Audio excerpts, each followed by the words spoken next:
Olá pessoal, na aula anterior nós falamos sobre difusão em estado transiente em meio semi-infinito. Nesta aula nós iremos falar sobre difusão em estado transiente em meio dimensionalmente finito considerando os efeitos de transferência de massa externos e internos. Para a geometria simples, a análise dos processos de transferência de massa em estado transiente também irá considerar meio estacionário e difusão sem reação química. Para tal finalidade, vamos considerar um soluto A se difundindo através de uma placa plana. Conforme ilustrado no desenho esquemático, nós temos que o soluto se difunde na direção X numa placa de espessura L. De 0 a L, a difusão do soluto no meio B. A concentração do soluto A em L é a concentração na superfície, sendo representado por CAS. Acima da placa, é assumido que há uma camada estagnada de um fluido circundante, o fluido de arraste. E acima desta camada limite, temos o movimento livre do fluido de arraste, com concentração do soluto Ca infinito.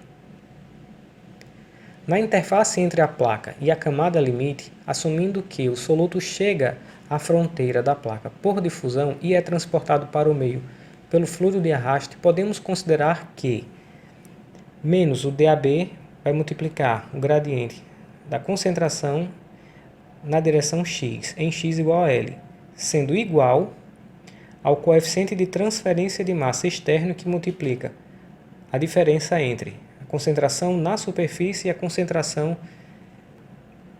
concentração no meio livre, no meio de movimento livre, acima da camada limite. Rearranjando a equação, sabendo-se que o gradiente de concentração entre 0 e L, ou seja, na placa, é Ca menos Cas, vamos passar a difusividade dividindo o coeficiente de transferência de massa, isolando assim os termos referentes aos coeficientes de transferência de massa dos gradientes de concentração.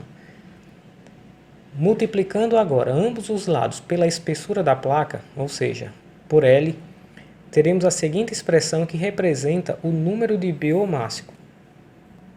O biomássico é um número adimensional que relaciona a resistência ao transporte difusivo e a resistência ao transporte externo, também representado pela resistência relativa 1 sobre m.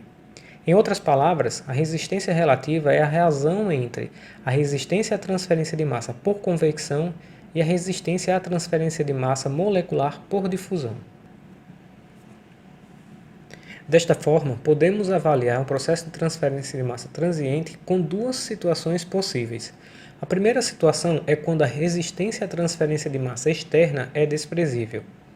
Caso típico quando temos um meio bem agitado e cuja concentração do soluto na interface sólido-fluido é constante.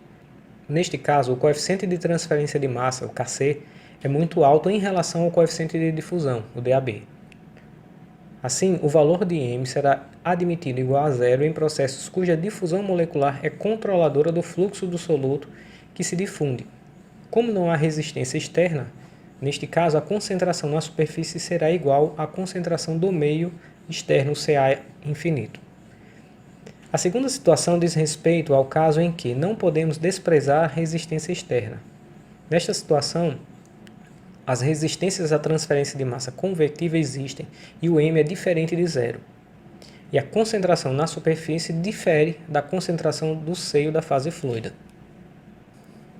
Soluções analíticas da variação da concentração adimensional, conforme visto anteriormente no caso da difusão transiente em meio semi-infinito, são obtidas pela técnica da separação de variáveis. Estas soluções para diferentes geometrias são função do tempo adimensional ou tempo relativo, também chamado de Fourier mássico, que é a razão do coeficiente de difusão molecular multiplicado pelo tempo e o comprimento característico ao quadrado.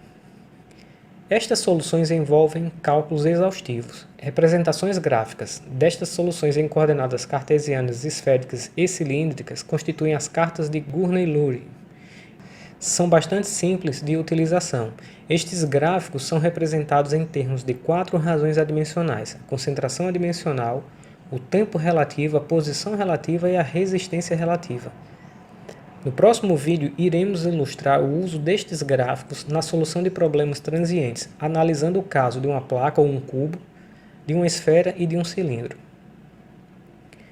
Resumindo o conteúdo desta videoaula, foi apresentada uma descrição da difusão em estado transiente em meio dimensionalmente finito, onde as resistências externas e internas são levadas em consideração. Na próxima aula, iremos ilustrar a solução gráfica em diferentes geometrias para a difusão em estado transiente em meio dimensionalmente finito. Até a próxima!